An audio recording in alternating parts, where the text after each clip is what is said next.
नमस्कार बच्चों, आज हम कक्षा 10 की क्षितिज पुस्तक का चतुर्थ पाठ आत्मकथ्य पढ़ेंगे। और आइए सरलार्थ करने से पहले या भावार्थ पढ़ने से पहले हम कवि के बारे में पढ़ें, कवि के बारे में जानें। और इस आत्मकथ्य जो कविता है, काव्य है, उसके लेखक हैं जयशंकर प्रसाद। जयशंकर प्रसाद का जन्म सन 1889 में वाराणसी में हुआ। उत्तर प्रदेश वाराणसी में जयशंकर प्रसाद का जन्म हुआ सन 1889 में। काशी के प्रसिद्ध क्वींस कॉलेज में वे पढ़ने गए, परंतु स्थितियां अनुकूल न होने के कारण 8वीं से आगे नहीं पढ़ पाए। परंतु उनकी घरेलू परिस्थिति या घरेलू स्थिति बहुत अधिक अच्छी न होने के कारण या घरेलू स्थिति प्रतिकूल होने के कारण वे 8वीं से आगे नहीं पढ़ पाए। बाद में घर पर ही संस्कृत, हिंदी, फारसी का अध्ययन किया। छायावादी काव्य प्रवृत्ति के प्रमुख कवियों में से जयशंकर प्रसाद का सन 1937 में निधन हो गया। तो ये छायावादी कवि थे और इनका देहांत, इनका निधन हुआ सन 1937 में। उनकी प्रमुख काव्य कृतियाँ हैं, कृति का अर्थ था रचना, तो उनकी प्रमुख रचनाएं हैं, काव्य रचनाएं हैं चित्राधार, कानन कुसुम, झरना, आंसू, लहर और कामायनी।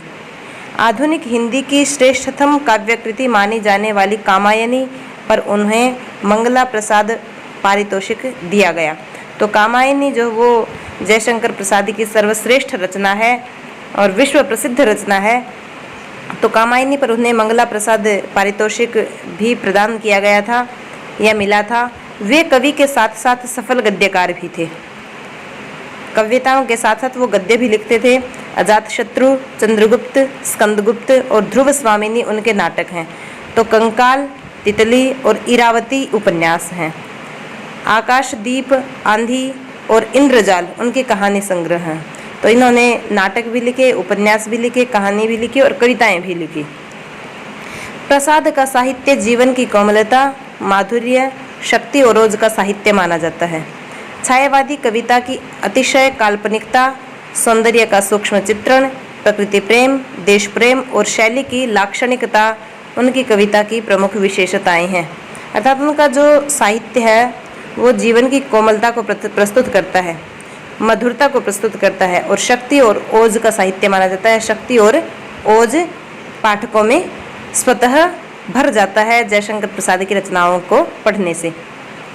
और छायावादी कविता की अतिशय काल्पनिकता, अत्यधिक कल्पना शक्ति इनके अंदर थी, जयशंकर प्रसाद के अंदर। और सौंदर्य का सूक्ष्म चित्रण, इनकी कविताओं में हमें सौंदर्य का अद्भुत वर्णन मिलता है और प्रकृति प्रेम और देश प्रेम इनकी कविताओं से झलकता है।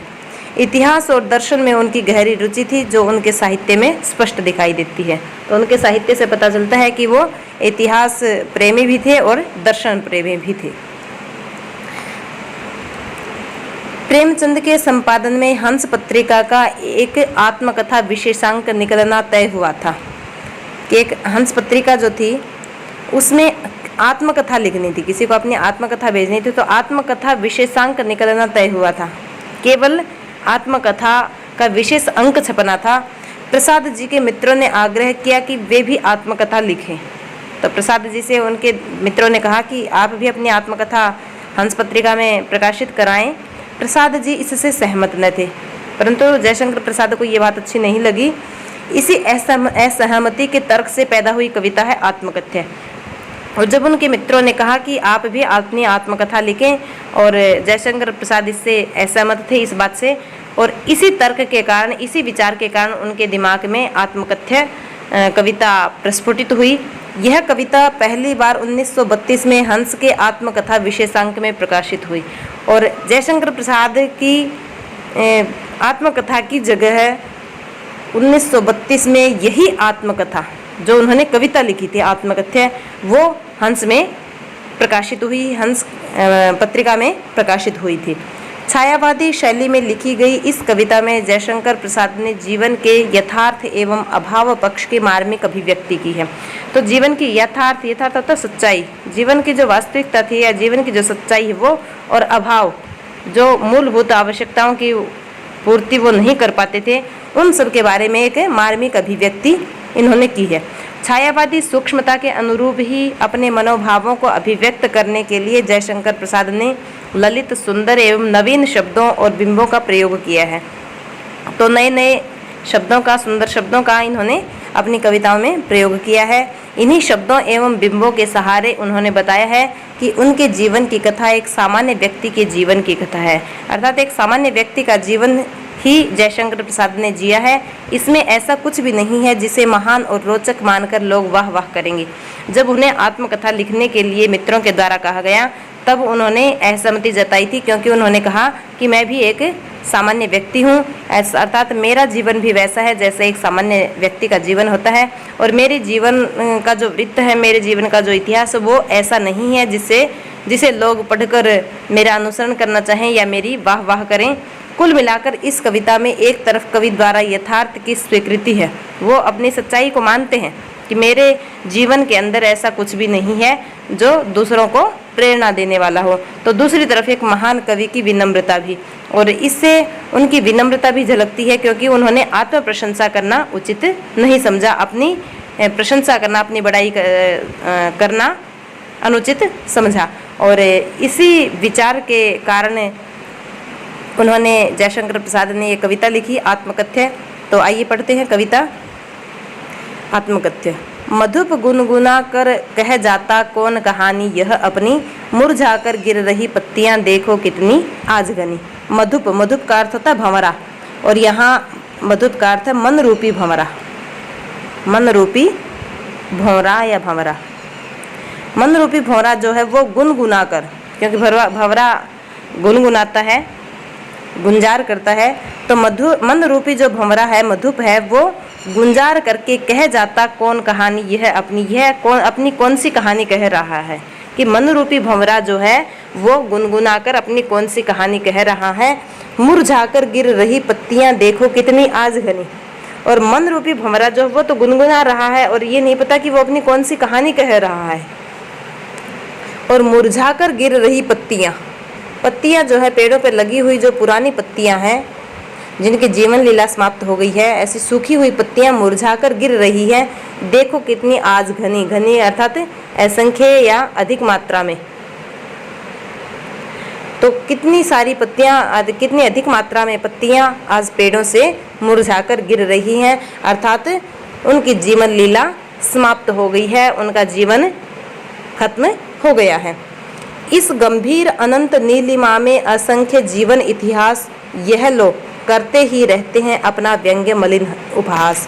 यहाँ कवि कहते हैं कि मेरा ये जो मनरूपी भंवरा है वो न जाने कौन सी अपनी कहानी कह रहा है, और इसी समय जब मेरा मन गुनगुना रहा है उसी समय मैं देखता हूँ कि पेड़ों से असंख्य पत्तियाँ नष्ट होकर गिर रही हैं, सूखी हुई पत्तियाँ गिर रही हैं, अर्थात उनका जीवन खत्म हो गया है।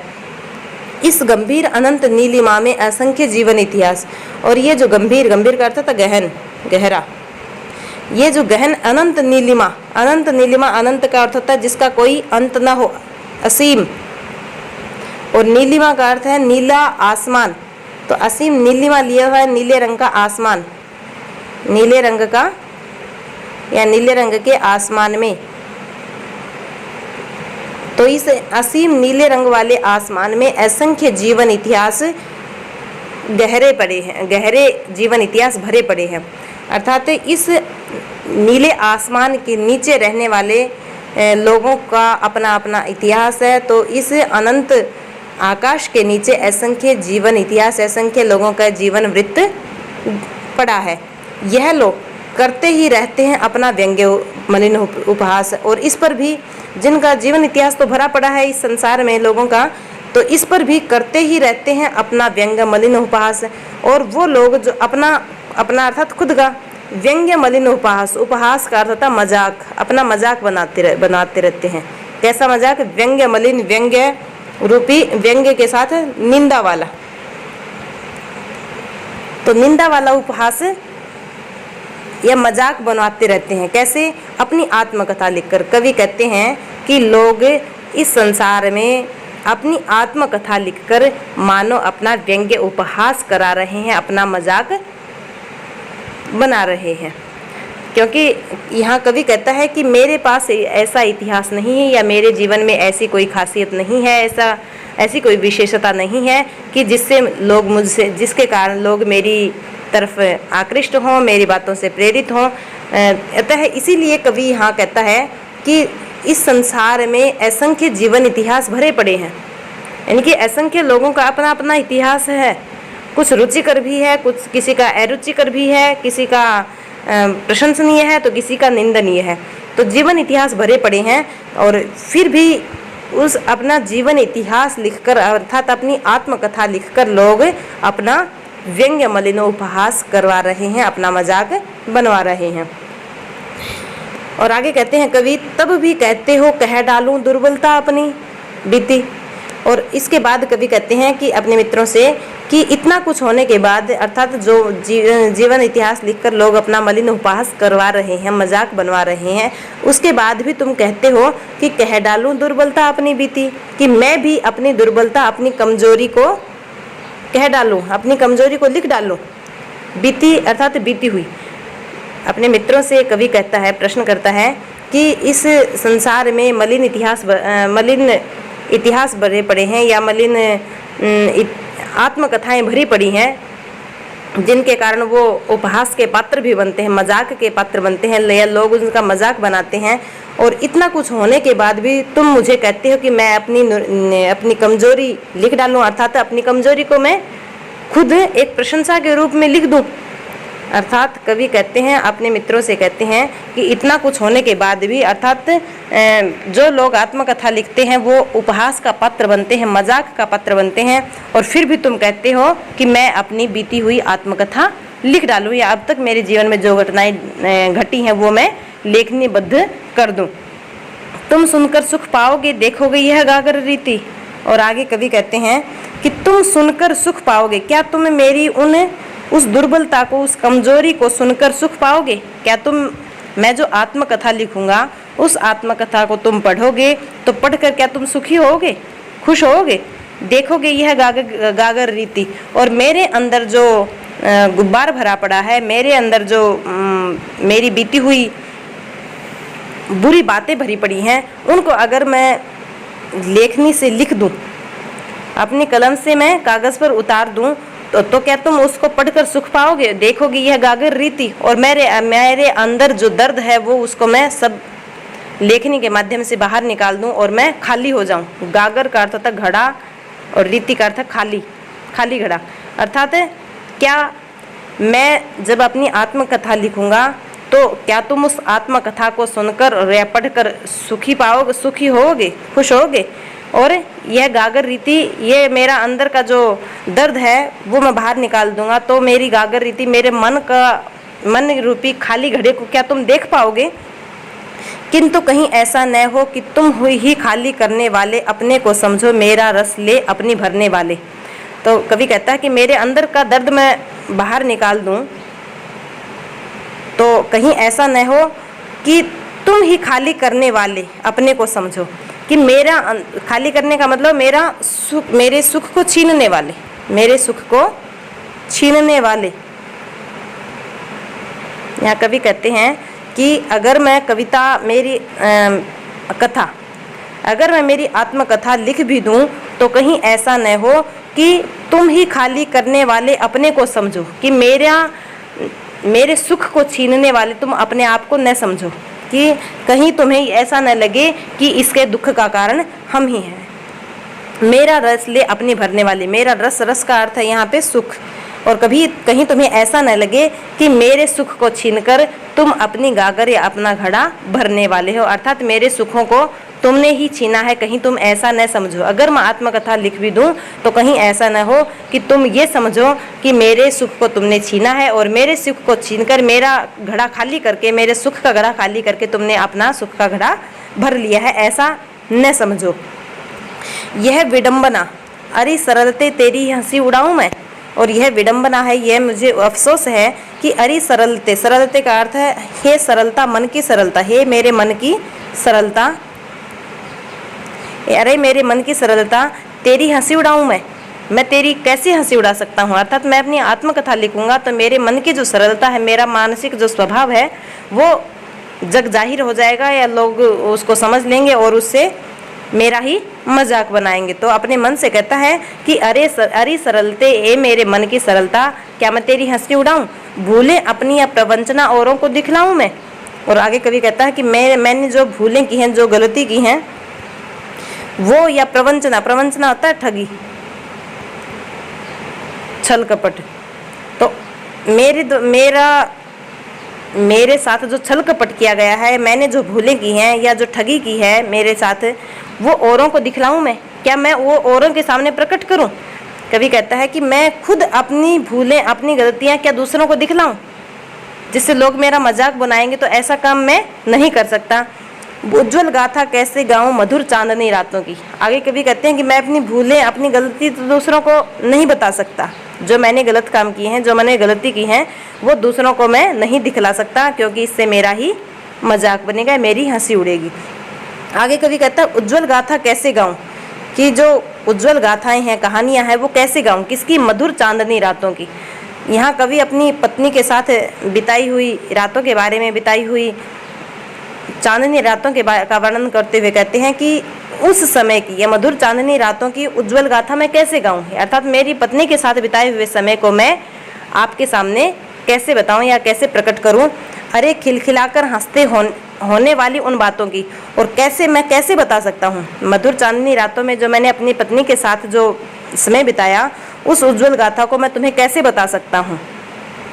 और अरे खिलखिलाकर हंसते होने वाली उन बातों की, और खिलखिलाकर जो हमने हंसते हंसते जो बातें की थी, उन बातों को मैं आपके सामने नहीं बता सकता, या कैसे बताऊं। मिला कहाँ वह सुख जिसका मैं स्वप्न देखकर जाग गया। आगे कवि कहता है, क्योंकि जयशंकर प्रसाद कवि की पत्नी का देहांत पहले हो गया था, बहुत पहले हो गया था, इसलिए कवि कहता है कि मिला कहाँ वह सुख जिसका मैं स्वप्न देखकर जाग गया। कवि कहता है कि जिस सुख का मैं स्वप्न देख रहा था, और वो स्वप्न देखते देखते मेरी आंखें खुल गई। अर्थात मैं अपनी पत्नी के साथ अच्छा समय बिताना चाहता था, परंतु परमात्मा ने उसको अपने पास बुला लिया, या मृत्यु को दे दिया। तो इसलिए कवि कहता है कि मैं जो स्वप्न देख रहा था, सुख का स्वप्न देख रहा था, वो सुख मुझे कहाँ मिला, अर्थात उससे पहले ही मुझे जाग आ गई, मेरी नींद खुल गई। आलिंगन में आते आते मुस्कुराकर जो भाग गया, और मेरे आलिंगन अर्थात गोद, मेरी गोद में आते आते वह सुख मुस्कुराकर भाग गया। क्यों? क्योंकि मैं जो सपना देख रहा था सुख का, जीवन में आनंदित रहने का जो स्वप्न देख रहा था, वो पहले ही टूट गया, मुझे जाग आ गई, अर्थात मेरी नींद खुल गई, अर्थात मेरी पत्नी का स्वर्गवास हो गया। तो वो जो मेरा सपना था, सुख का सपना, जिसका मेरा जो सुख था, जिसे मैं चाह रहा था, जिसका मैं स्वप्न देख रहा था, वो स्वप्न मेरे गोद में आते आते मुस्कुराकर भाग गया, अर्थात मुझे छोड़कर भाग गया। जिसके अरुण कपोलों की मतवाली सुंदर छाया में अनुरागिनी उषा लेती थी निज सुहाग मधुमाया में। जिसके अरुण कपोलों की, अरुण का अर्थ था लाल और कपोल का अर्थ था गाल, तो जिसके लाल गालों की मतवाली सुंदर छाया में, मतवाली मदमस्त सुंदर छाया में, कि मेरी पत्नी जो थी, कवि कह रहा कि मेरी पत्नी, अर्थात जो जयशंकर प्रसाद की जो पत्नी है, उनके बारे में कवि कहते हैं कि मेरी पत्नी के जो लाल गाल थे और उन लाल गालों के मदमस्त सुंदर छाया में ऐसा लगता था जैसे अनुरागिनी उषा लेती थी निज सुहाग मधुमाया में। अनुरागिनी का अर्थ था प्रेम भरी, उषा का अर्थ था सुबह या भोर। तो ऐसा लगता है जैसे प्रेम भरी जो सुबह है वो लेती थी निज सुहाग मधुमाया में, अपनी जो लालिमा है, मधुमय लालिमा जो है, वो ऐसा लगता है जैसे मेरी पत्नी के लाल गालों से ही ले रही थी। अर्थात सुबह की जो लालिमा होती है, वो लालिमा ऐसा लग रहा है जैसे मेरी पत्नी के गालों से ही उसे लालिमा प्राप्त हो रही थी। अर्थात मेरी पत्नी के लाल गालों के कारण ही सुबह लालिमा छाई रहती थी।